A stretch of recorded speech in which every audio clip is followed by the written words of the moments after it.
ওয়েদারের অবস্থা খুব একটা ভালো না। যখন তখন ঝমঝম করে বৃষ্টি নেমে যাবে। টিপ টিপ করে বৃষ্টি পড়ছে, একদম অল্প। রেহান কলকাতায় একটি অ্যানিমেশন কোর্সে ভর্তি হয়েছে। তার বাড়ি থেকে তার ইনস্টিটিউটটা বেশ দূরে, প্রায় 35 থেকে 40 কিলোমিটার। বাড়ি থেকে বেরিয়ে ওখানে পৌঁছানো পর্যন্ত প্রায় 3 থেকে 4 ঘন্টা লেগেই যায়। রেহানের মাথায় এখন একটাই চিন্তা ঘুরছে, সে এখন ভালোই ইনস্টিটিউটে পৌঁছে গেলেই হয়। কারণ তার ব্যাগে রয়েছে একটি ল্যাপটপ। আপাতত এইটা নিয়েই তাকে কাজ চালাতে হবে। এটা নষ্ট হয়ে গেলে তার আর কোর্সও শেখা হবে না। কারণ রেহান একটি মধ্যবিত্ত ফ্যামিলির ছেলে। একটা ল্যাপটপ খারাপ হয়ে গেলে সঙ্গে সঙ্গে যে আর একটা ল্যাপটপ কিনে নেবে এরকম সামর্থ্য তার নেই। বাসে থেকে নেমে প্রায় আধা ঘন্টার মতো হাঁটতে হয় তাকে ইনস্টিটিউটে পৌঁছাতে। তার উপরে আজকে সময়ও কম, আর আকাশ দেখে মনে হচ্ছে যখন তখন ঝমঝম করে বৃষ্টি নামবে। তাই সে শর্টকাট রাস্তাটাকে ধরল। কিন্তু এখানেই আছে আসল ভয়। এই রাস্তাটা শহরের হলেও এখানে কোনো গাড়ি ঘোড়া চলে না। কারণ একটাই, এই রাস্তার ওপর দিয়ে যেতে গেলে একটি ভুতুড়ে বাড়ি পড়বে, প্রায় 100 বছর আগের পুরানো। ওই বাড়িটিতে কেউ থাকে না।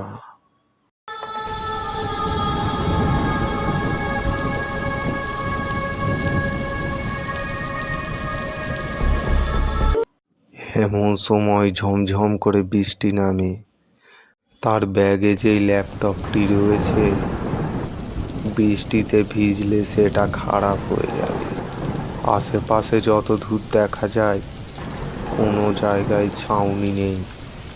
একটাই ছাউনি আছে, সেই ভুতুড়ে বাড়ির সামনে দাঁড়াতে হবে তাকে।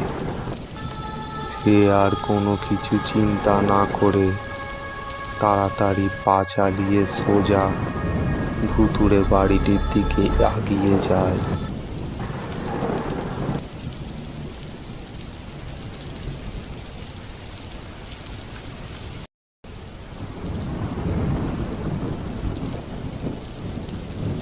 কি মশাই, আপনি কে? এখানে এমন করে দাঁড়িয়ে কেন আছেন? আসুন, ঘরের ভিতরে আসুন।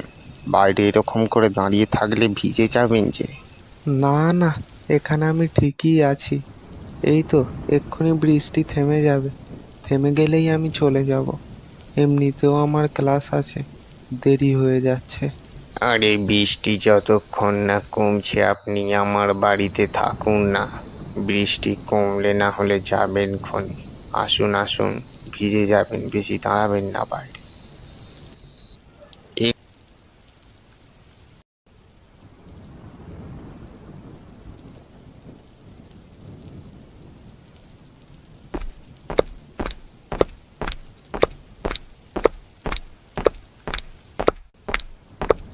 এখানে আপনি বসুন। এখন বৃষ্টি অত সহজে ছাড়বে না। মুষলধারে বৃষ্টি হচ্ছে। আমি আপনার জন্য কিছু জল খাবারের ব্যবস্থা করি। আপনি এখানেই বসুন। না না, আপনি দয়া করে ব্যস্ত হবেন না। এই বৃষ্টিটা একটু ছাড়লেই আমি বেরিয়ে পড়ব। আরে না না, বৃষ্টি এখন অত সহজে থামবে না। আপনি এখানে বসুন না।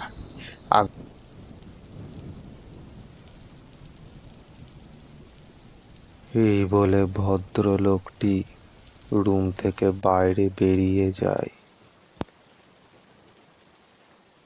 এবার আয়ান মনে মনে ভাবছে, আরে ধুর, এটা কোনো কথা? এখানে এত ভালো মানুষ থাকে, আর জায়গাটার কেমন সব বদনাম করে রেখেছে। আমিও বোকার মতো এতদিন এত লম্বা রাস্তায় হেঁটে হেঁটে যাচ্ছিলাম। এখান দিয়ে বরং এতদিন যদি যাতায়াত করতাম, আমার কত যে 10 মিনিট এমন সেভ হতো।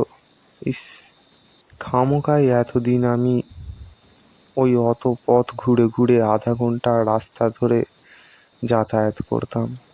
এবারে এই রাস্তাটার ওপর দিয়ে যাতায়াত করতে হবে, আমার 10 মিনিট টাইমও সেভ হবে আর হাঁটতেও কম হবে। এই সব ভাবছিল অয়ন। তারপরে সে জানালার ধারে দাঁড়িয়ে দাঁড়িয়ে বৃষ্টি দেখতে থাকে আর বৃষ্টি থামার অপেক্ষা করতে থাকে। সে অনেক ঘন্টা দাঁড়িয়ে অপেক্ষা করছিল, কিন্তু দেখছে বৃষ্টির বেগ একটুও কমেনি।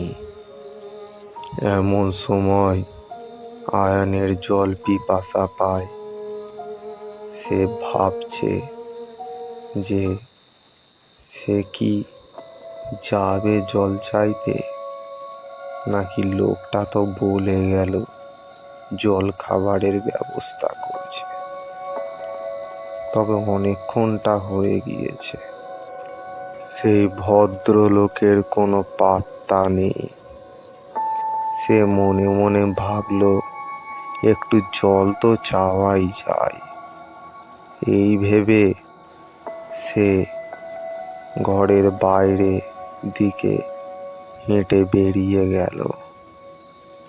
তারপরে রুম থেকে বাইরে বেরিয়ে রান্নাঘরের দিকেই যাচ্ছিল। এমন সময় ভিতর থেকে ফ্যাস ফ্যাস করে কিছু শব্দ শোনা যায়।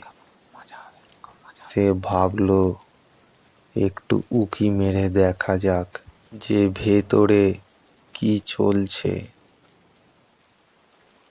তারপরে সে উঁকি মেরে তাদের সব কথা শুনতে থাকে। কি গো গিন্নি, হলো? অনেকদিন পর একটা শিকার পেয়েছি। কতদিন মানুষের তাজা রক্ত মাংস খায়নি, আজকে খাওয়া হবে।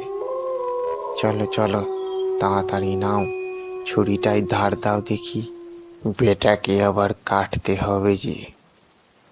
অয়ন দরজার আড়ালে দাঁড়িয়ে তাদের সব কথা শুনে ফেলে। এই সব শোনার পরে সে খুব ভয় পেয়ে যায়। সে কি করবে কিছু বুঝতে না পেরে সোজা দৌড় লাগায় বাড়ির মেইন গেটের দিকে। তারপরে সে দরজাটা কোনোভাবে খুলে সোজা দৌড়তে শুরু করে। সে ততক্ষণ থামবে না যতক্ষণ না সে লোকালয়ে পৌঁছয়। অয়ন মনে মনে সিদ্ধান্ত নিয়েই নিয়েছে, জীবনে যাই হয়ে যাক না কেন, সে যদি বেঁচে থাকে তাহলে সে এই তফানে আর পা রাখবে না।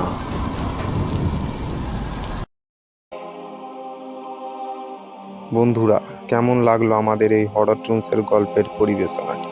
যদি ভালো লেগে থাকে অবশ্যই একটি লাইক করে দেবেন, সুন্দর সুন্দর কমেন্ট করুন, সাবস্ক্রাইব করে আমাদের পাশে থাকুন। দেখা হচ্ছে পরবর্তী ভিডিওতে। ধন্যবাদ।